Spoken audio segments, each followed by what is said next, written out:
Cervical cancer खवातीन में breast cancer के बाद दूसरा सबसे ज़्यादा पाया जाने वाला कैंसर है और ये 15 साल से 45 साल की उम्र की खवातीन में हो सकता है।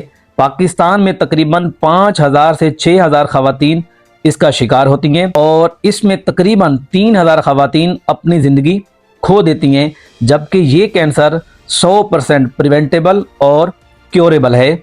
सर्वाइकल कैंसर के रिस्क फैक्टर की बात करते हैं, यानी वो कौन सी खवातीन है जिसको ये हो सकता है। सबसे पहले रिस्क फैक्टर एक वायरस है जिसको ह्यूमन पेपिलोमा वायरस बोलते हैं, और अगर ऐसी खवातीन का टेस्ट किया जाए तो उसमें ह्यूमन पेपिलोमा वायरस पाया जाता है। दूसरा फैक्टर है मल्टीपल सेक्स पार्टनर, यानी एक से ज़्यादा मर्दों के साथ ताल्लुकात का होना। अगर किसी औरत के हस्बैंड का भी एक से ज़्यादा खवातीन के साथ ताल्लुक है तो उस औरत में भी सर्वाइकल कैंसर हो सकता है। तीसरा, अगर प्रॉपर हाइजीन मेंटेन ना की जाए तो ये हो सकता है, यानी ऐसी फीमेल जो पुअर सोशो इकोनॉमिक स्टेटस के तौर पर रहती हैं, ऐसे लोगों में ज़्यादा पाया जाता है। चौथा, ऐसी खवातीन जिनमें बहुत ज़्यादा प्रेगनेंसीज हो चुकी हों, उनमें भी ज़्यादा पाया जाता है। पांचवा ये कि अगर कोई औरत सेक्सुअली जल्दी एक्टिव हो जाए तो उसमें भी सर्वाइकल कैंसर के जो चांसेस हैं वो बढ़ जाते हैं। और छठा है स्मोकिंग, यानी ऐसी खवातीन जो स्मोकिंग करती हैं या वैप लेती हैं तो ऐसी खवातीन में सर्वाइकल कैंसर के चांसेस बढ़ जाते हैं। सातवां, ऐसी खवातीन जिसमें HIV यानी एड्स हो तो उसमें भी सर्वाइकल कैंसर के चांसेस बहुत ज़्यादा होते हैं बानिस्बत दूसरी औरत के।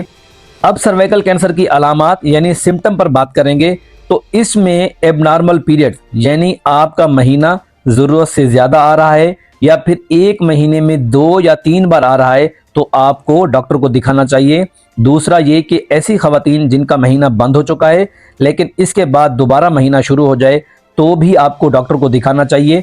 और तीसरा, अगर महीने के दौरान ज़्यादा स्मेल हो या बदबूदार पानी का निकलना भी अलामात में शामिल है।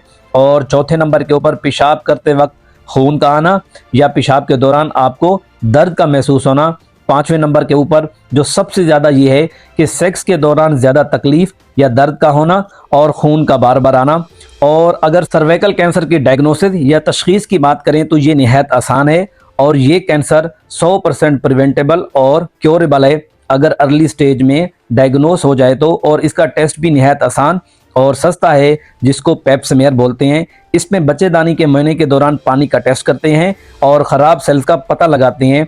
और दूसरा कोलोस्कोपी टेस्ट है। इस टेस्ट के दौरान अगर हमें शक हो जाए या ऐसी जगह नज़र आ जाए तो हम इसकी बायोप्सी करवाते हैं। इस जगह का छोटा सा टुकड़ा लिया जाता है। ये टेस्ट डायग्नोसिस के लिए बहुत ज़्यादा ज़रूरी है और अगर डायग्नोस हो जाए तो इन टेस्ट के अलावा ऐसे पेशेंट का CT scan, MRI, x ray chest और खून के टेस्ट भी कराते हैं। कभी कभार हमें पखाने और पेशाब की नाली के टेस्ट भी कराने पड़ते हैं। ये सब इसलिए ज़रूरी है क्योंकि अगर हम सर्वाइकल कैंसर को डायग्नोस करते हैं तो उसका इलाज तब ही मुमकिन है जब हम इसकी स्टेजिंग करेंगे। पहली स्टेज के ऊपर बात करें, अगर मरीज़ हमारे पास पहली स्टेज में आ जाए तो 90 से 95% मरीज़ बिल्कुल सेहतयाब और ठीक हो जाते हैं।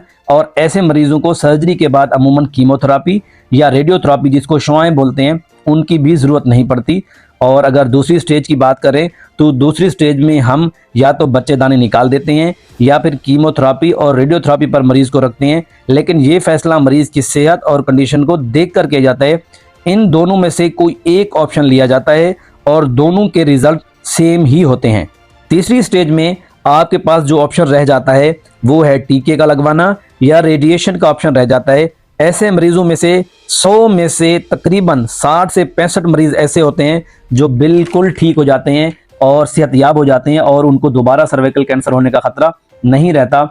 और चौथी या फाइनल स्टेज अमूमन हम ऐसे मरीजों को अलामात को देखते हुए इलाज करते हैं और इसको दर्द तकलीफ से बचाने के लिए ही हम काम कर सकते हैं, लेकिन बीमारी को पूरी तरह से हम ख़त्म नहीं कर सकते, लेकिन हम पेशेंट को पेन फ्री या उसका दर्द और तकलीफ़ ख़त्म कर सकते हैं।